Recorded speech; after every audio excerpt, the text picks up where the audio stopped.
I want a bathtub as well as a shower. We haven't been talking to the builder about it. We've been talking about it, and we've been talking to our neighbours about it. Mel wants a bathroom and a shower. Who needs both? How can you wash a baby in a shower cubicle? 99% of the population. Hey guys, welcome back to our channel. I'm Mel. I'm Sean. And we are the Dias fam. So we're so excited to give you an update on week 4 of our home renovation project. We've got 3 big updates for you today about what the ground floor looks like now that we've got the steel in to show the big room. We've got the bathroom, which is everything's been ripped out now to show you. And also the big topic is the loft area, which is really, really cool. And you'll see some pictures today about what that looks like now that we've stripped everything out. And actually we still haven't got a roof yet, but we do have some structure in there so we can show you the size. But before we get into the video, please make sure you like and subscribe. Thank you so much for all the love and support you've given us so far. But please continue to share the love and to comment on our videos. So let's get into it. Okay, so first thing that we've got to show you on screen here, we've got a picture of the ground floor and we've got the steel that's been put in, and you can see it's the shape of a box. And so there's a red steel box that's put in all the way around the open plan part of the ground floor. And so here, what we can now really see the size of the space and get a feel for where we might lay things out, what kind of width we might have. And so it's been really nice to see that and see that come in. So the reason why we had to put the box frame in is for 2 reasons. One, because we got rid of the chimney breasts, obviously that then weakens the actual structure of the property. So the box frame will help effectively support the walls where structure came off and the ceiling. Plus, remember, if you saw in one of the original videos, there was a partition wall between the living room and the kitchen. So now that wall has come off, that also has weakened the structure. So that box frame will help keep the structure and strengthen the walls, where otherwise without it, well, it probably will fall down.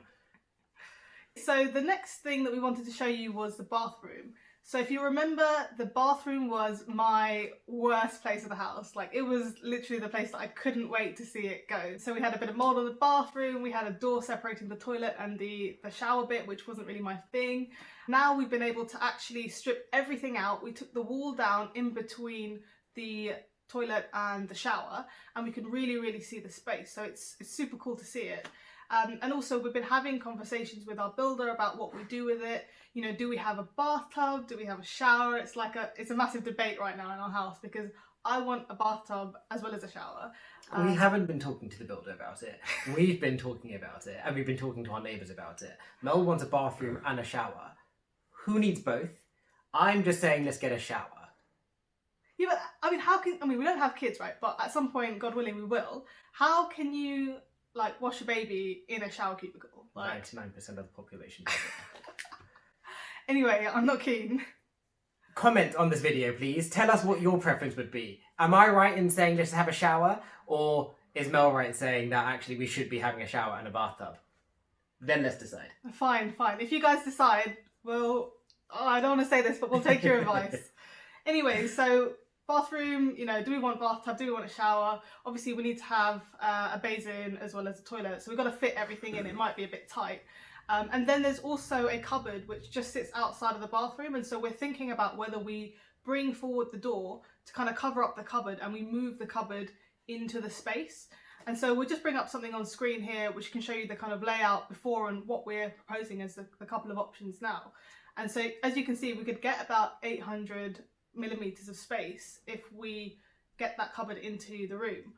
But then we lose the luxury of having a linen cupboard or having somewhere to put your towels and all that sort of stuff when people are in the bathroom. I just think it's a wasted space in having a separate cupboard. I just think it should be incorporated into the bathroom, and then we can access whatever we need to access, whether it be the towels or whatever, from being in the bathroom. Yeah, but you want to put the bed linen under each bed. We have storage beds. Yeah, but who puts all the bed linen under different storage beds? If we have enough space, we can. It's ridiculous.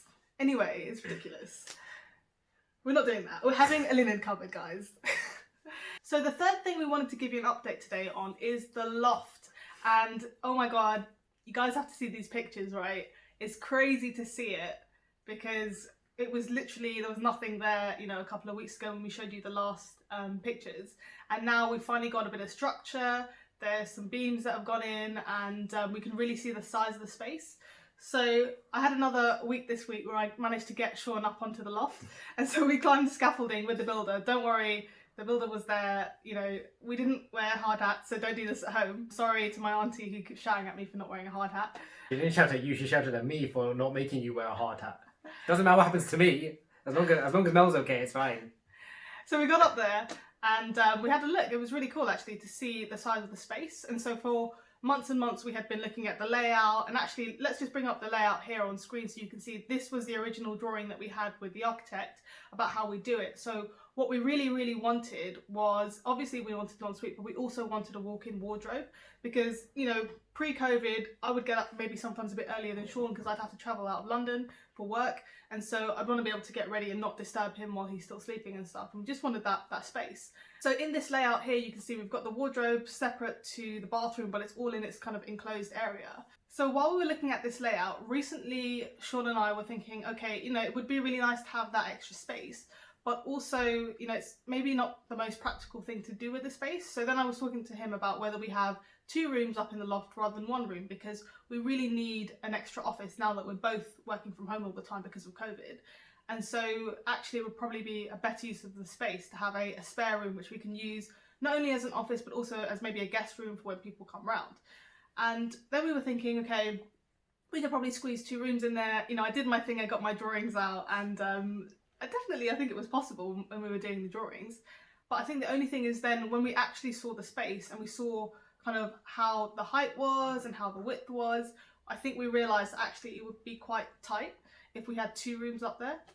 It was also, for me anyway, it's quite difficult to imagine something if I'm not there. And even though our architect's drawings were very clear in its measurements and everything, actually going there made us realise that it just wasn't feasible, and there's not much point in us putting in all this work and spending all this money in doing up the loft for us to then divide it and have 2 small rooms where actually we can have just 1 big room.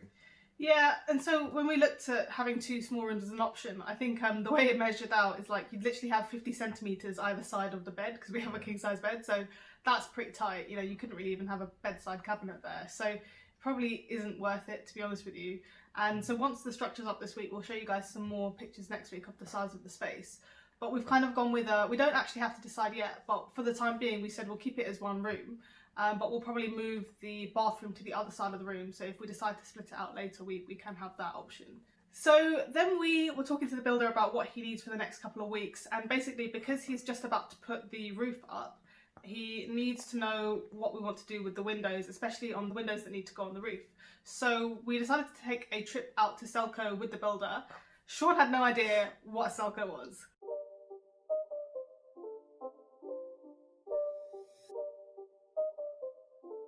I mean, have you even lived? I mean, why would I have needed to know what Selco is?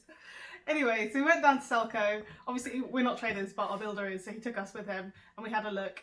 And he showed us some of the roof lights that we could go for. These were basically Velux lights that we were looking at because they have to go on the pitched side of the roof, so the bit that's sloping. We're going to have one which is going to go over the stairs in the corridor of the top floor. So as people walk up the stairs, they'll be able to see the light kind of coming through. And then another one in the loft room, and that one's quite a big one, it's like a square shaped one. And for both of those there was a few different options about what we could do. So first of all we could choose different openings. So there's something called a centre pivot where you like open it and it opens so that light and air can go through top and bottom of the window, or the other option is like you open it from the bottom, so you open it out like that, and then the kind of light just goes from underneath. I think we just chose a centre pivot because it was a bit easier to open and you wouldn't have to. So for those 2 roof lights that we got, actually they were quite affordable from Selco. So the 2 that we got, in total they were £800 for the 2 of them. So that was quite a good price as well. I thought that they'd be a lot more expensive, so that was pretty decent. It's also worth noting that the reason why we paid £800 was because we went with our builder and he has that trading discount. If we were to have bought it directly from Velux.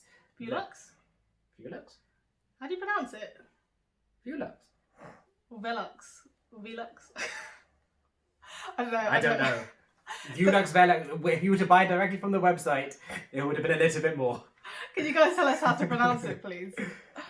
So guys, hope you enjoyed this video today. Make sure you subscribe to our channel below and hit that notification button as well, so you'll be the first to know when we drop videos about our home renovation updates. So thanks for watching and we'll see you guys next time. Bye! Bye.